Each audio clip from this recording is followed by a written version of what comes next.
Comment obtenir un visa de transit du Brésil en Afrique? Par ambassade sur internet ou soit par escale via des aéroports brésiliens. Oui, ici en Afrique, beaucoup des Africains veulent voyager en Amérique du Sud directement, mais sauf que le moyen le plus facile et rapide, c'est de transiter en Europe. Or, obtenir des visas de transit en Europe, c'est tout un problème. Alors, de l'Afrique jusqu'en Amérique du Sud, il y a un seul pays où tu peux acheter un billet depuis l'Afrique et voyager directement sans transiter vers l'Europe, c'est le Brésil. Or, obtenir un visa de visite du Brésil, c'est tout un problème. Ça devient de plus en plus compliqué. Alors, bon, qu'est dit la loi ou soit de l'immigration du Brésil pour le visa de transit? Alors, à travers cette vidéo, on va aller vérifier auprès de l'immigration du Brésil qu'est-ce qu'ils vous demandent pour transiter dans le territoire brésilien. Bon, en fait, pour certaines personnes, on va vous donner la définition du transit, de faire un escale dans un pays. Alors, suivez cette vidéo calmement. Donc, moi, je vais me référer auprès de l'immigration du Brésil, qu'est-ce qu'il vous dit, et puis je vous donnerai des conseils généralement parce que je fais beaucoup de recherches sur internet où j'ai compris certaines réalités pour transiter au Brésil et je vais vous expliquer, surtout si tu viens en Afrique, ce que je vous dirai ici, ça sera vraiment des réponses très bien précises et ça va vous aider déjà à savoir comment obtenir ce visa de transit, qu'est-ce qu'il y a une escale et puis en même temps on sait quelle est la meilleure solution pour transiter au Brésil sans avoir beaucoup trop de problèmes par rapport aux recherches que je peux faire. Avant de continuer, je vous demande de vous abonner à cette chaîne YouTube Réalité à l'étranger télévision. Nous parlerons de sujets pareils, alors abonnez-vous pour ne pas rater nos prochaines vidéos. Alors, on y va. Ici, je vais aller directement dans le site internet de l'immigration du Brésil, dont vous voyez sur le fond de votre écran. www.gov.br,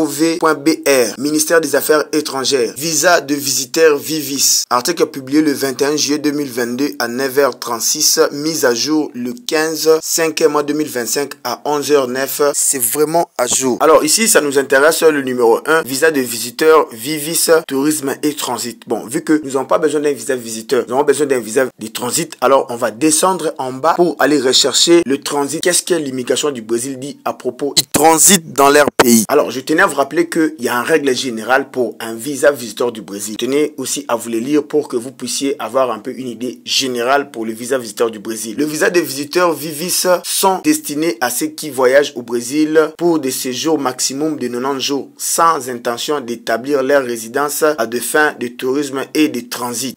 Je me limite là. Alors, moi, je vais aller maintenant lire pour le transit que vous voyez sur le fond de votre écran. Donc, ça, c'est les sites vraiment de l'immigration du Brésil. Hein. Donc, vous le voyez vous-même. Alors, pour le transit, qu'est-ce qui est dit? Transit sur le territoire national. Un Vivis n'est pas requis en cas d'escale ou de correspondance au Brésil. Donc, vous n'avez pas besoin d'un visa visiteur pour aller au Brésil si vous allez faire vol de correspondance ou soit un escale au Brésil. Donc, vous n'avez pas besoin d'un visa visiteur. Donc, si vous aurez voulu voyager en Argentine en transitant vers le Brésil ou soit en faisant une escale au Brésil, Pérou, Bolivie, Uruguay, vous n'avez même pas besoin d'un visa visiteur pour transiter au Brésil. Donc vous avez besoin d'un visa de transit. Si vous allez faire un escale ou soit vol de correspondance. Alors qu'est-ce qu'un escale ou soit un vol de correspondance? Faire une escale signifie généralement effectuer une escale ou une correspondance lors d'un vol. Cela implique un arrêt dans un aéroport entre le point de départ et la destination finale où le passager débarque puis remonte dans un autre avion pour la suite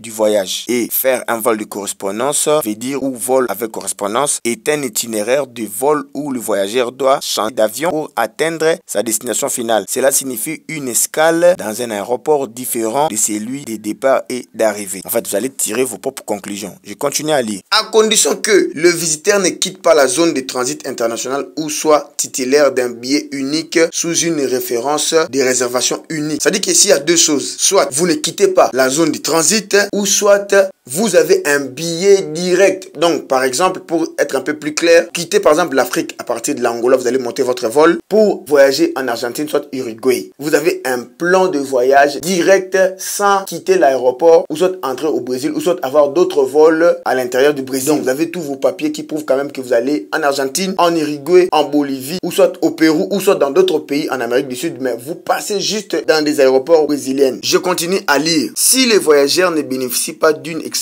de visa et titulaire d'un billet séparé et doit passer le contrôle frontière, passeport ou débarquement, il doit obtenir un Vivis. Bon, en fait, ici, c'est pour les gens qui ont le visa gratuit pour le Brésil. Donc, voilà, on leur demande juste, bon, ce que je comprends ici, d'avoir juste un visa de visiteur, c'est bon. Voilà, je pense que j'ai été un peu plus clair. Alors, vous avez compris que pour obtenir un visa de transit pour le Brésil, vous n'avez pas besoin d'un visa visiteur. Mais vous devez démontrer que vous voyagez pour une destination précise avec toutes les documents documents nécessaires. Les problèmes ici en Afrique pour obtenir même ces visas de transit, c'est très compliqué puisque les gens ont tellement abusé que le Brésil, voilà, pour faire des démarches auprès des ambassades brésiliennes, vous devez fournir des informations équivalentes de quelqu'un qui obtient un visa visiteur. D'ailleurs, pour moi, je vous demande juste carrément de faire des démarches de visa visiteur. Voilà, au lieu de faire des démarches pour les visas transit, parce que ça va aussi vous compliquer la tâche et si vous n'avez pas tout ce que l'ambassade du Brésil vont vouloir que vous puissiez leur fournir, on vous refuse le visa et vous perdez aussi votre argent en faisant ces démarches. Mais pour obtenir un visa visiteur, même des transits au Brésil, c'est pas compliqué. Oui, c'est possible. On peut quand même vous aider sur ça si vous pensez que dans tout ce qu'on vient d'expliquer ici, on peut quand même apporter quelque chose à vos projets de voyage pour l'Amérique du Sud. Merci d'avoir suivi cette vidéo. N'oubliez pas d'aimer, commenter, partager à vos frères et amis et on se retrouve à la prochaine.